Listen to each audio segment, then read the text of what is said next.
Hello বন্ধুরা, বিগত কিছুদিন ধরে আমি একটা জিনিস ফেসবুকে খুব ট্রেন্ডিংয়ে দেখছি। ট্রেন্ডিং না, নর্মালি লোকজন দিচ্ছে যে এটা করছি মোটা হয়ে যাচ্ছি, এটা খাচ্ছি মোটা হয়ে যাচ্ছি, ওয়েট বেড়ে যাচ্ছে, ওয়েট কমাতে গেলে এই করতে হবে, জিম করতে হবে, এই করতে হবে, ওই করতে হবে।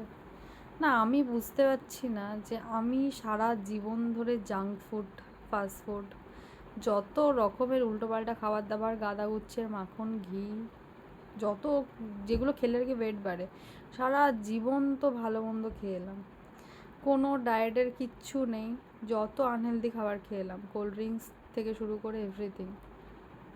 আর চকলেট তো আমার ফ্রিজে রাখারও জায়গা নেই, এত চকলেট খাই আমি। তো আমার ওয়েট কেন বাড়ে না?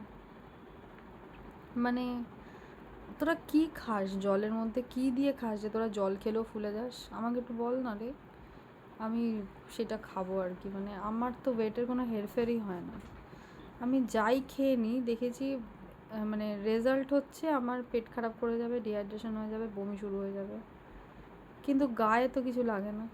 না তো ওয়েট বাড়ে আর না তো কিছু। আমি একদম মানে মানে যা ওয়েট তাই, মানে কোনো হেরফের কিচ্ছু হয় না। যত দিন যাচ্ছে যেন আরও রোগা হয়ে যাচ্ছি। এগুলো কেন হচ্ছে আমার সাথে?